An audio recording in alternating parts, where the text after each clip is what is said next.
Okay, so Team Canada's goalie situation for 2026. Yeah. It's a bit of a head scratcher. Right. We're trying to figure out who's going to be in net for the 2025 Four Nations and then the big one. Yeah. The 2026 Olympics. Yeah, the Olympics are always a big deal. Huge. Especially for Canada. Especially for Canada when it comes to hockey, right? Absolutely.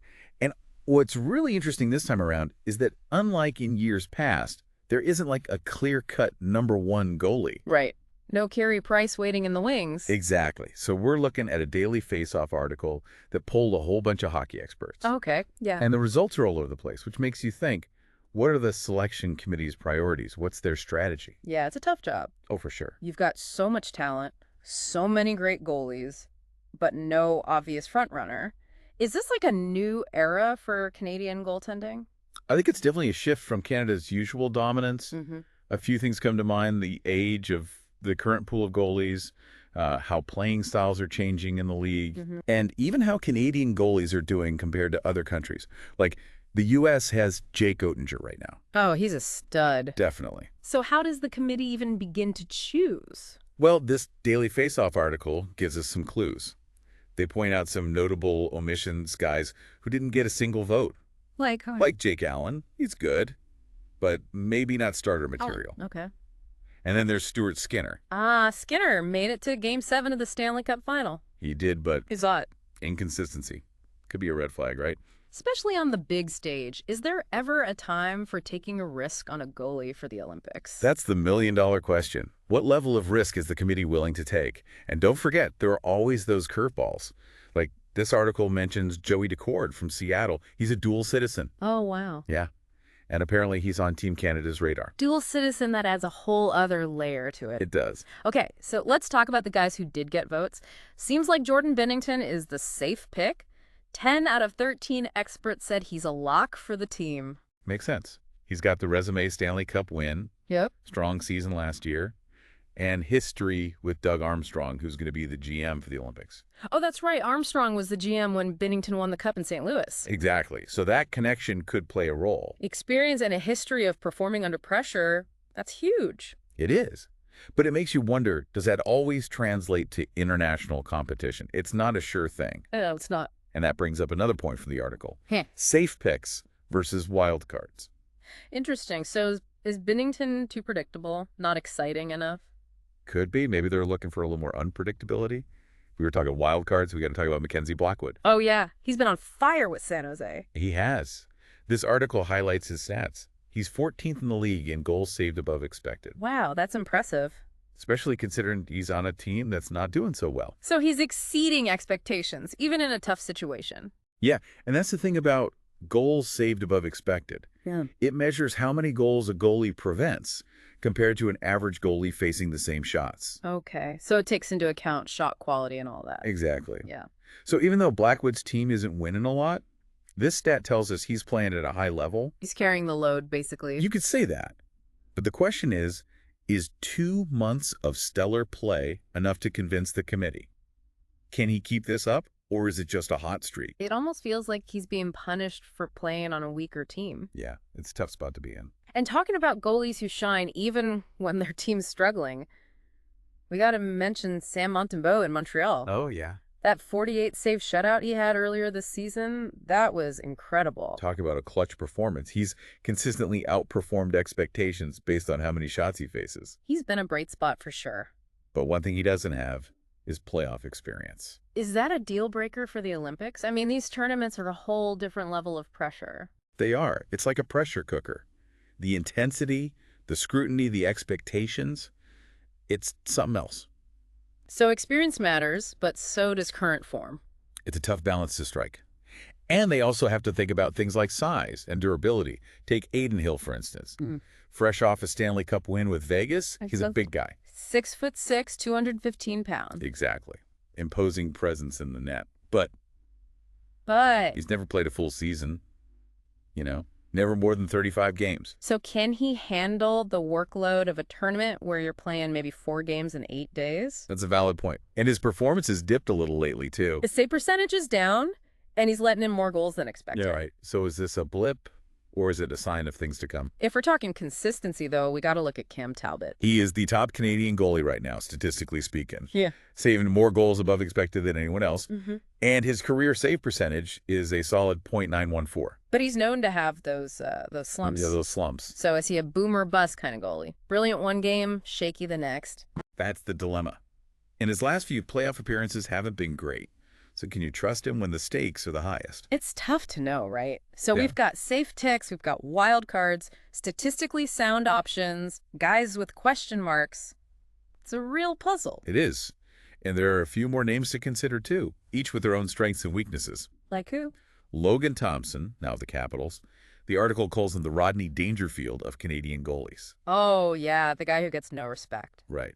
He's quietly putting together a solid resume, size, experience on those high-pressure teams, some good playoff starts with Vegas, undefeated so far with Washington. He's definitely flying under the radar. He is. But he hasn't played a ton of NHL games yet, so he's a bit of a wild card. How will he do on the international stage? The Four Nations could be his breakout moment. It's a big opportunity for him to prove himself, for sure. It's kind of cool how we're not just looking at stats here. Right. We're trying to get in the heads of the selection committee. Yeah, playing armchair GM. Exactly. So what do you think? What are they looking for besides the numbers? Tough question. I mean, for the Olympics, you got to have someone who can handle the pressure. Oh, absolutely. Mental toughness. Resilience. Yeah, bounce back from setbacks. Things you can't really measure, but they matter. Big time. Do any of these guys stand out to you in that regard? Yeah, let's go back to some of these profiles, see if we can spot any red flags or maybe some hidden strengths. Okay, let's do it. All right, so Binnington, the safe pick. Yeah, he's got the experience, the cup win, the Armstrong connection. But I also remember him being a bit, Fiery. yeah, fiery. Yeah. Does that work against him in a pressure situation? It's a good point. He is known for his intensity, Right. his competitiveness. Some might even say he's volatile. Remember that time he chucked a water bottle? Oh, yeah.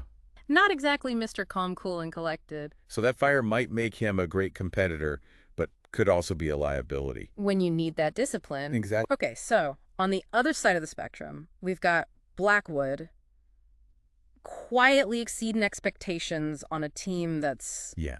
Not exactly setting the world on fire. Could that actually hurt him? Playing on a weaker team, I mean? It's a fascinating question. On one hand, he's seen a ton of shots. Getting peppered out there. Right. So that gives him a chance to show off his skills. But then again, does he have the experience winning those big high-pressure games? It's a tough spot to be in. Needs to prove himself on a bigger stage. But he might not get that chance unless he's already on a top team. It's like a catch-22. Totally. Yeah. So the committee has to figure out, can his individual brilliance translate to team success? Especially with the Olympic pressure. Oh, yeah, no doubt. Okay, so we've talked about a safe pick and a statistical standout. Mm-hmm. What about Montembeault? No real playoff experience. Right. But the article did say he's been one of the best relative to the difficulty of his workload. What does that even mean? Basically, it means he's doing better than you'd expect, given how many shots he's facing. Okay. And the quality of those shots. Right. It's like, imagine a sculptor, but the clay is always moving. Whoa, that's a good analogy. He's not just reacting, he's shaping the game with his position and his decision-making. So even though his team's not winning much, he's showing he can handle it. And stay focused under pressure, which is huge E in a tournament. Right. Now, when it comes to size and that intimidation factor, gotta mention Aiden Hill. Oh, absolutely. The guy's a monster in the net. 6'6", over 200 pounds, built like a brick house. But we did talk about his durability. Yeah, never played a full season. Can he handle the back-to-backs? The short turnaround? Plus, his performance has dipped lately. Save percentage down, more goals allowed than expected. So is this a temporary thing, or is it a trend? Can he get back to that cup-winning form? Big questions for the committee. Okay, now for the numbers guy, Cam Talbot. Statistically, he's at the top. But also, Mr. Inconsistent. That's the thing. High risk, high reward. He can make those incredible saves. Oh, yeah. But then let in one that makes you go, what was that? And in a tournament, every goal matters, right? So that inconsistency could be a problem. Could be. On the other hand, he's athletic, covers the net well, makes those highlight reel saves. Momentum swingers, those are So do you gamble on the potential or go for someone more reliable? tough call. Now, talking about guys who excel under pressure, Logan Thompson Our Rodney Dangerfield pick. gets no respect. Right. But he has played on some high-pressure teams, And stepped up. right? Might even be an advantage, that lack of experience. Nothing to lose, just go out there and play. 4 Nations could be his time to shine. Absolutely. Okay, now we got to talk about the legend. Marc-Andre Fleury. 3 cups, tons of experience, beloved by everyone. Yeah. But he's 39. Yeah, and his numbers haven't been great lately. So is it fair to put him in that spot? Maybe it's time to pass the torch. Tough one. I mean, his experience, his leadership, that's invaluable. Like having another coach on the ice. But the Olympics are about winning gold. Got to put your best players out there. Sentimentality can't be a factor. Right. And speaking of guys who've played for Canada before, Darcy Kuemper. Cup win, World Championship gold, the whole 9 yards. But he's struggled since leaving Colorado. His numbers are just not there. Like he lost his mojo or something. Exactly. Can he find it again? Mm-hmm. That's what the committee has to decide. So many goalies, so much talent. Right. It's amazing. It's great for Canadian hockey. Absolutely. But man, the committee's got a tough job. Okay. Trying to figure out who's going to be the guy or guys for 2026. It's not just about the numbers either, right? Nope. You got to factor in the intangibles, the team chemistry, who can handle the pressure. The Olympic pressure. Yeah, it's a whole other level. So let's play a little game. Okay. You're Doug Armstrong. The GM. Yep. You're building the perfect goalie tandem for the Olympics. Mm-hmm. What's your strategy? Well, I wouldn't put all my eggs in one basket. Right. Got to diversify. Exactly. You need a mix. A veteran presence, someone who's been there, won big games, can handle the spotlight. Someone who's seen it all. Right. And then I'd want a younger goalie, someone with that hunger, that fire. Up-and-comer. Yeah, eager to prove themselves. So it's like the classic mentor-mentee dynamic. Exactly. You never know. That young guy might just steal the show. Become the next legend. Okay, so looking at our list, for the veteran mentor role, Yeah. I'm torn between Binnington and Fleury. Both solid choices. Binnington's got that connection with Armstrong. But I gotta go with Fleury. The flower. He's got the experience, the leadership, the charisma. It just brings something special to a team. It's like having an extra coach out there. Totally. So Fleury's our veteran. Now for the young gun. This is the tough one. Oh, yeah. We've got Blackwood, Montembeault, Hill, Thompson. All great in their own way. Like trying to pick your favorite ice cream flavor. Right. But if I had to choose, Yeah. I think I'd go with Blackwood. He's played with so much confidence right now. The stats are there. He's proven himself against tough competition. And he's got that it factor. That you can't teach. Now, of course, this is all just hypothetical. Right. We're not the real GM. The actual selection process is way more complicated. Scouting reports, interviews, figuring out who fits best together. It's a whole science. But that's what makes it so fun to follow. It's like a real-life drama unfolding. We get to be the armchair experts. Analyze the players, make our predictions. And in the end, we get to watch history be made. Exactly. So to wrap things up, Yeah. I want to leave our listeners with a question. What do you think makes a goalie truly great? Beyond the stats, beyond the experience. What are those intangibles that set them apart, that allow them to thrive on the biggest stage? That's something to think about. It's been a great deep dive. I've really enjoyed this. Me too. Thanks for joining us, everyone.